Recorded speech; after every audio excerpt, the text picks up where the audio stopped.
vez mais, saudações. Estamos de regresso ao programa Hora de Governo. Hoje estamos à conversa com Fernando Rafael, Ministro das Obras Públicas, Habitação e Recursos Hídricos. Com ele já abordamos a questão das obras públicas, a questão da habitação, sobretudo a projetos de habitação juvenil. Queremos agora entrar para a componente de gestão de recursos hídricos. Havendo necessidade, voltaremos naturalmente a insistir noutras questões já abordadas de acordo com a sua relevância. Uma vez mais, saudações, senhora Ministro. Vamos agora justamente para a área dos recursos hídricos.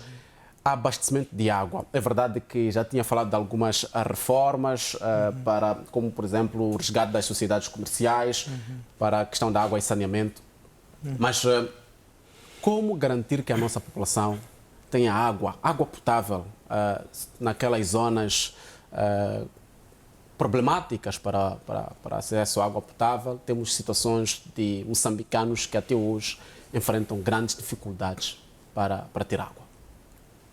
Sim, esta é uma das prioridades deste ciclo de governação, é uma das orientações de Sua Excelência o Presidente da República, Daniel Francisco Chapo, no momento da nomeação para esta função. Nós fizemos um diagnóstico da situação da água do país. Primeiro, é preciso assegurar o aumento ao nível de armazenamento da água. Hoje nós temos uma capacidade de 49,1 mil milhões de metros cúbicos de água armazenada. Deste volume total, 88% representa HCB, com 52 mil milhões de metros cúbicos. Portanto, sobram-nos barragens ao nível do centro, como Chicamba, ao nível do sul, Massingeira, Umbeluz. Portanto, e este volume de armazenamento que eu me refiro, estamos a falar mais da região centro e sul do país. Apesar de haver problemas em termos de armazenamento da água, o norte tem uma capacidade muito mais reduzida. É por isso que durante os 365 dias, mais para o final sempre do ano, há muita pressão da falta de água nas províncias do norte. E o nosso programa quinquenal do governo já prevê a construção de mais 3 novas barragens. A barragem de Locomwe, em Niassa, que já arrancou a sua construção. E temos a barragem de Macuji, que está em curso estudos e projetos para mais tarde seguir a mobilização de recursos para sua construção, e a barragem de Moera, que já existe um financiamento assegurado, e neste momento estamos na fase também de estudos e projetos para assegurar a sua construção. Portanto, é preciso aumentar o armazenamento por um lado, e por outro lado é preciso aumentar infraestruturas como sistemas de abastecimento de água, sistema de tratamento de água, e isso está previsto no nosso programa quinquenal, em que para este ciclo nós vamos aumentar em mais de 100 pequenos sistemas de abastecimento de água, ao nível principalmente rural, e também temos que está prevista a construção de aproximadamente 53 pequenas barragens e pequenos reservatórios de água. E isso vai permitir que o rural também tenha a água suficiente para, no âmbito geral, consumo, irrigação, principalmente estas duas áreas. Pois, por um lado, há esta necessidade de aumentar a nossa capacidade de armazenamento. Por outro, durante o período chuvoso, quero chegar na cooperação com os países da região. Sim. Em relação aos recursos hídricos. No período chuvoso, alguns países abrem as comportas, drenam Sim. água para o nosso lado, e tem tido inundações em algumas zonas, sobretudo do sul. Como é que tem sido a diplomacia nesta componente, de modo a que a cooperação nos beneficie ainda mais do que nos prejudica? Sim, no programa quinquenal de governo, as nossas ações estão em 4 pilares. E o primeiro pilar, que tem a ver com paz e segurança, as nossas ações visam assegurar a cooperação para a gestão e utilização conjunta das bacias hidrográficas. É muito importante o país ter esta boa cooperação com os países vizinhos. Nós estamos a jusante em termos do fluxo da água em relação a vários outros países. Dali o perigo que se refere em relação a esta gestão. E para isso é preciso reforçar a cooperação e temos estado muito bem nesta componente, e para este ciclo de governação nós vamos assinar mais acordos de cooperação para bacias hidrográficas do Rovuma, por exemplo, do Zambeze e do Limpopo. Isto permite que a partilha de dados seja feita com regularidade e vai nos garantir uma informação antecipada para que não possamos ser surpreendidos com cheias no nosso país. Pois, e por falar agora destas 3 bacias, Rovuma, Zambeze e Limpopo, recorda-me da recente situação em que se falou de uma provável contaminação das águas do Limpopo. Sei que a cooperação ajudou muito na gestão desta informação. Sim, nós tivemos, assim que tomamos conhecimento das algas, do aparecimento de algas em quantidades e que, pronto, transformou a água em verde, a primeira coisa que fizemos foi contactar os nossos homólogos na África do Sul e prontamente deram-nos a informação e prontamente partilharam os testes da água e que asseguraram que, de facto, aquela água não periga a vida, o seu consumo não periga a vida das pessoas. E do nosso lado também, através das populações vizinhas, rapidamente mobilizamos e fizemos testes e constatou-se que, de facto, é um problema do aflorescimento das algas e que isso, com o tempo, iria reduzir, mas que a água não estava contaminada, ou seja, não ia perigar o seu consumo, o consumo para a população. Esta cooperação é fundamental e só foi possível porque existem estes acordos. E é preciso reforçar os acordos e sempre há encontros regulares em todos os anos com vários acordos que o Moçambique tem com países vizinhos. Pois, falou recentemente da necessidade de se resgatar as sociedades comerciais e transformação do FIPAG em fundo público para que seja um único fundo e não muitos fundos dispersos.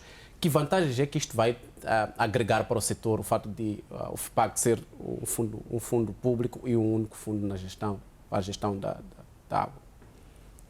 Primeiro, eu dizia antes, nós temos vários intervenientes na mobilização de recursos financeiros e no desenvolvimento de infraestruturas.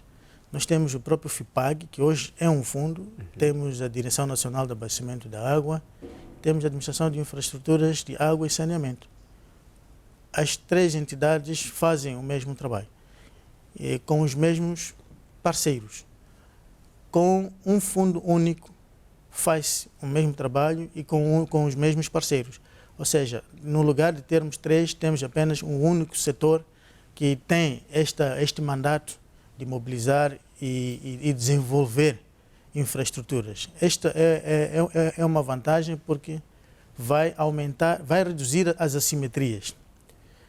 Assimetrias, falo na necessidade de mobilizar recursos não maioritariamente para as cidades, mas também para as vilas e para o rural. E vai também reduzir essas desigualdades na cobertura do abastecimento de água. Nós estamos a dizer que hoje, na cidade, nós temos 87% de cobertura e queremos aumentar para 90. No rural, nós temos 48, queremos aumentar para 56. Então, para isso, é preciso esta transformação estruturante e só assim que nós vamos conseguir atingir esses objetivos de desenvolvimento sustentável, que é garantir a água universal para o país.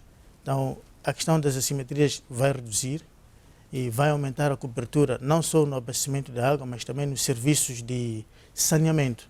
Porque hoje, em termos de saneamento, 21% tem a cobertura ao nível rural, enquanto que ao nível das cidades estamos a falar de 48%. Então queremos aumentar de 21% para 32%, no mínimo. E isto vai ser ao nível dos próximos mandatos. Uhum. Estávamos a falar há pouco das barragens e a sua capacidade de armazenamento. A HCB, que é a principal barragem, tem estado a falar de uma seca pior desde que a barragem existe, pelo menos pelos dados que nos têm fornecido. Nós estamos tranquilos quanto à nossa capacidade de gestão das nossas barragens face a esta ameaça do El Niño, de que muito se fala. Nós não estamos tranquilos. É uma preocupação. Estamos a falar dos últimos anos, cai menos chuva e isso implica reforçar a nossa gestão em termos de utilização. Esta é uma barragem maioritariamente hidroelétrica. Portanto, o que tem estado a fazer a gestão da HCB é, primeiro, cumprir, sim, com as metas em termos de fornecimento da água, da energia, mas assegurar que, no mínimo, não se esgote aquilo que é a capacidade ideal que a água deve estar armazenada. Nos últimos anos, nós temos fechado o ano com um armazenamento entre 20% e 19%. Então, espera-se também que continue-se a fazer essa gestão e este nível de volume não esteja abaixo destas percentagens que aqui me referi. E tem estado a fazer um bom trabalho a equipa da HCB na gestão. Olhando para a experiência dos outros países, nós estamos melhores. O ministro falou de 3 novas barragens que poderão ser construídas, uma delas já de Niassa, pelo menos as obras até arrancaram, mas não mencionou a barragem Moamba Major. Qual é o estágio desta barragem? Nunca mais ouvimos falar. Bom, a Moamba Major é uma barragem estratégica para o Grande Maputo, o abastecimento da água. Estudos já foram feitos e esta barragem parou a sua construção devido a recursos financeiros. Tem uma estimativa de aproximadamente 600 milhões de dólares para a sua construção e que neste momento nós reativamos e estamos a fazer a atualização de estudos para fazer a revisão de todos os aspectos, tanto técnico também como financeiro, que é para seguir a fase de mobilização de recursos por via de potenciais parceiros que possam pretender investir nesta barragem, porque está claro que com esta barragem o aumento do volume de armazenamento da água para o Grande Maputo vai ficar completamente resolvido. Portanto, estamos a trabalhar, está em curso, como eu disse, a atualização do estudo. Isso já é um bom sinal, porque sem estudo de viabilidade, sem projetos, não há como obter um financiamento. Então, assim que tivermos este estudo concluído, nós vamos colocar à disposição de vários parceiros, instituições financeiras, para ver quem pode investir na construção desta barragem. Ainda nesta componente de recursos hídricos, está agora em debate a questão da poluição dos rios, sobretudo na zona centro, por causa da atividade mineira intensa. É verdade que esta não é uma responsabilidade exclusiva do setor, porque é preciso um trabalho multissetorial com o Ministério, por exemplo, dos Recursos Minerais e Energia, mas a parte que cabe ao setor dos recursos hídricos, o que é que tem estado a ser feito? Bom, nós temos estado a acompanhar. Há uma equipa conjunta que foi criada, Pois. dos quais, através da sociedade comercial atualmente existente na província, e através da Administração Regional de Águas, a área Centro, elas estão integradas na equipa conjunta com o Ministério dos Recursos Minerais, para monitorar, acompanhar esta situação de poluição das águas. A situação é grave, a água está 100% contaminada e isso exige um esforço muito grande para o tratamento e transformar em água potável. Do nosso lado, o lado do setor de água que tem que fornecer, Chicamba é a principal fonte para o fornecimento da água para as cidades de Chimoio, Gondola, e com esta situação há um esforço muito elevado para transformar a água em potável e exige mais recursos na aquisição de produtos químicos e que também exige mais esforço dos equipamentos, estão a operar acima daquilo que é o ideal e a curto prazo nós temos que encontrar soluções alternativas, porque se a situação prevalecer, poderemos ter complicações no abastecimento da água, vamos ter que reduzir este nível de abastecimento, mas para tal, como o papel do governo é assegurar a água às nossas famílias, temos que identificar fontes alternativas, como novos furos ao nível da cidade de Chimoio e outras cidades que beneficiam a água através de Chicamba, para assegurar o fornecimento da água. Pois bem, entramos agora para a componente de reconstrução, porque Moçambique tem estado a sofrer eventos extremos, sobretudo a zona centro, a cidade da Beira, e no executivo anterior falava-se muito da questão de reconstrução de infraestruturas destruídas pelos ciclones.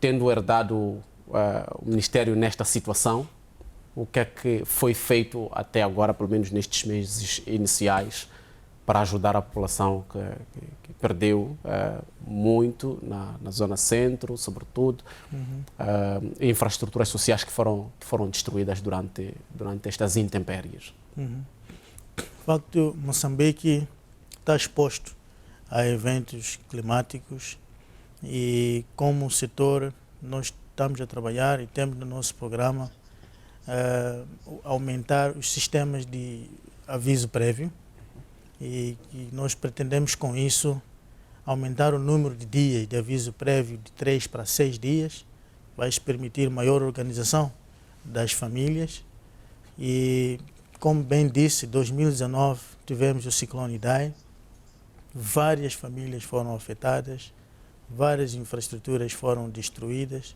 houve o reassentamento dessas famílias e, através da mobilização de recursos que foi feito naquela altura, onde tivemos parcerias com a Fundação Jussi e o governo, e hoje nós estamos a beneficiar de novas casas resilientes a eventos climáticos.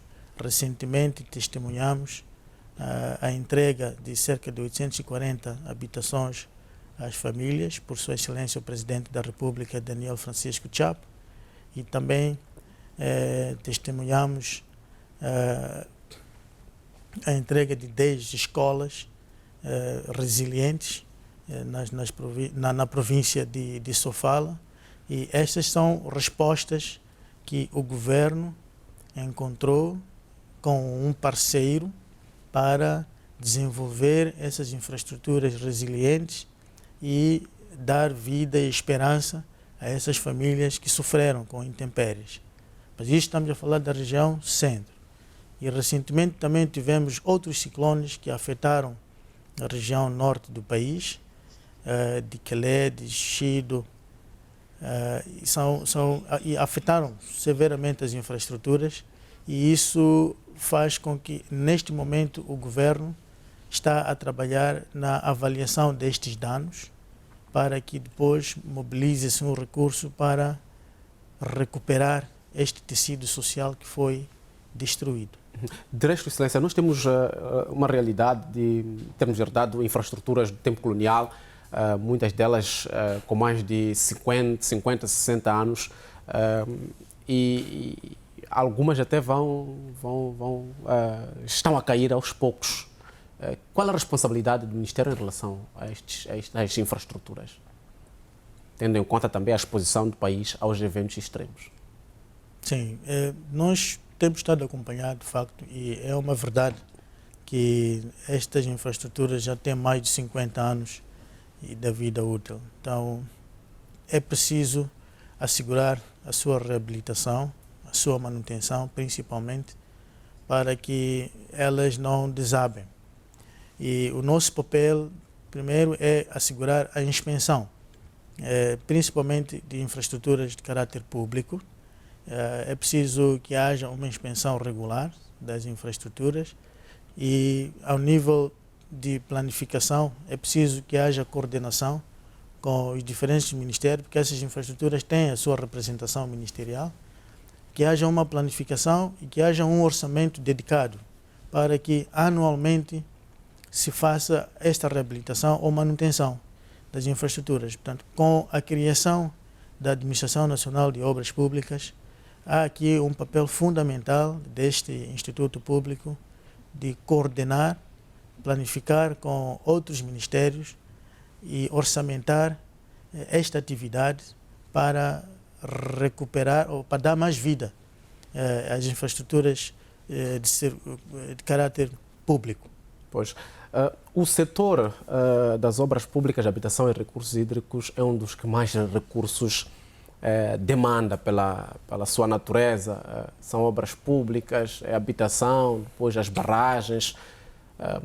O que é feito para mobilizar estes recursos num cenário em que o país não está muito bom do ponto de vista de recursos? O que é que tem feito o setor para mobilizar, para ter algum dinheiro de modo a viabilizar todos estes projetos de que falamos aqui? Bom, é uma boa questão, mais uma vez. De facto, tem toda a razão. Eu disse inicialmente que este Ministério tem este papel fundamental de desenvolver infraestruturas. E disse muito bem também que, em termos de receitas internas, receitas fiscais, nós não temos esta capacidade. Portanto, mais de 90% deste financiamento é externo. E por isso, o bom relacionamento com os parceiros é fundamental para o sucesso da realização, da construção dessas infraestruturas todas que estão planificadas no nosso programa quinquenal do governo. Eu devo dizer que temos boas relações com os parceiros que historicamente têm trabalhado não só com o nosso Ministério, assim também com os outros, e o esforço que Sua Excelência o Presidente da República também tem estado a fazer no sentido de levar o nosso país à diáspora, vai ajudar muito para que mais parceiros tenham este sentimento e esta vontade de ajudar o nosso país, principalmente na componente de infraestruturas. Pois, ainda bem que estou a falar com um gestor financeiro também. Há boas perspectivas, de facto, não há risco de não conseguirmos implementar por falta de recursos. Que avaliação é que faz nesta componente de mobilização? As perspectivas são boas e a questão aqui, de facto, é o tempo. O tempo corre rápido. E à medida que o tempo corre, a sociedade vai pressionando o governo porque quer ver resultados. Exatamente, a sociedade vai pressionando o governo e é este o nosso papel, de trazer resultados. Portanto, nós temos que aproveitar o que já foi feito, no sentido de os recursos que já existem, rapidamente assegurar o seu desembolso. E isso vai permitir a realização de uma boa parte do que está programado deste programa quinquenal do governo. Pois. Ministro, queremos agradecer pela disponibilidade e pela presença aqui na televisão de Moçambique. O nosso programa chegou ao fim. Foi muito bom tê-lo aqui conosco a esclarecer não só a nós como TVM, mas também aos moçambicanos o que é que o Ministério das Obras Públicas, Habitação e Recursos Hídricos tem estado a fazer para responder às preocupações da sociedade em todas estas três principais áreas que ficam a cargo de Fernando Rafael como o titular deste pelouro. Obrigado pela audiência aos nossos telespectadores que tiveram a acompanhar esta edição do A Hora do Governo. Prometemos voltar na próxima edição em mais um setor a ser esmiuçado e a termos explicação e também a visão governamental para este quinquênio. Até a próxima. Fique bem.